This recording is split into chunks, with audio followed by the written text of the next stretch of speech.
And some of the stories about acting. So you obviously got into acting. Well, yeah, it was. You started on the stunt work in Australia as well. Yeah, so. That sort of came first in a way, but my first introduction to acting was I used to work at Kentish Clothing Factory, and there was a lady there, Mrs. Brownless. Anyone that worked there would remember Mrs. Brownless. And she gave me a ticket. She had a ticket to the show, and she couldn't use it. She said, "Would you like to use it?" It was just a single ticket. So I said, "Okay." I've always wanted to go to the theatre, see what it's about. And I actually sat in the front row, and I watched Death of a Salesman. And scary thing is, I can remember that. Willie Loman was the name of the lead person, not the person that played him, but I think Willie Loman was the main character. And I thought, that's good. Yeah, I could do better than that. So anyway, I waited for a while, and I didn't do anything about it. We got into this stunt business, and the Mayfair Theatre Company approached us and said, "Look, we're doing a play called Rosemarie, and at the beginning there's a bit of a barroom brawl, but we want it to look good. Would you mind doing it for us?" Yep, no problem. So it was an amateur company, so no pay or anything, but we were used to using blood capsules and doing the real deal, so we used them on stage. And funny that the drummer took a bit of offence because they had an orchestra in the pit, and he got blood stains on his drum. He wasn't happy. But we did that every night, and it worked well. And then when this show had finished, the director come up and he says, "We're doing a play next called Doctor in the House. Are you interested in doing anything in that?"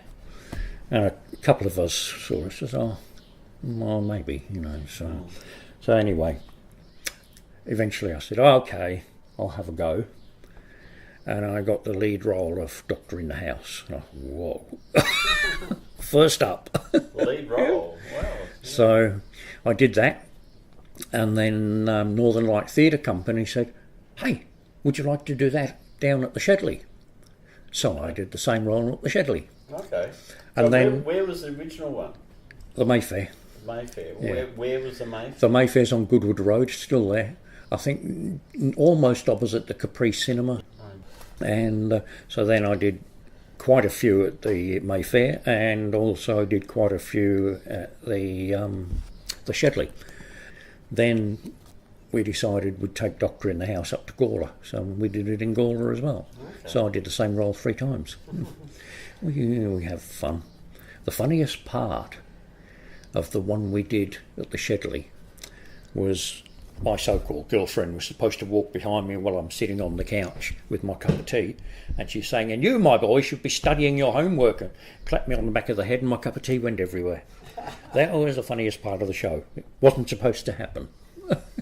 I was looking and using my eyes, looking down at my tea, looking at the audience and all that. We were cracking up, and the guy behind the curtain, the prompt, didn't know what's going on, and he kept trying to give me my next line. But I knew what my line was. Actually, when we did that in the Mayfair, there was 3 of us on stage, and 2 forgot their lines. Not me. No, okay. So I thought, here we go, what are we doing? And I skipped a couple of lines to try and give them a prompt as to where they were. But it worked out all right. Yeah. So, I also worked at the Comedy Theatre with Rick Marshall, who a lot of people may remember.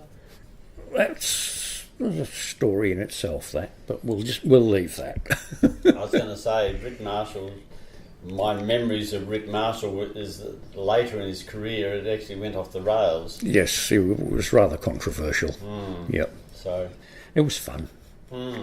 But one show that he wanted to do, the next show, which was in bad taste for me, I won't say what it was, but I said, nope, I'm not doing that.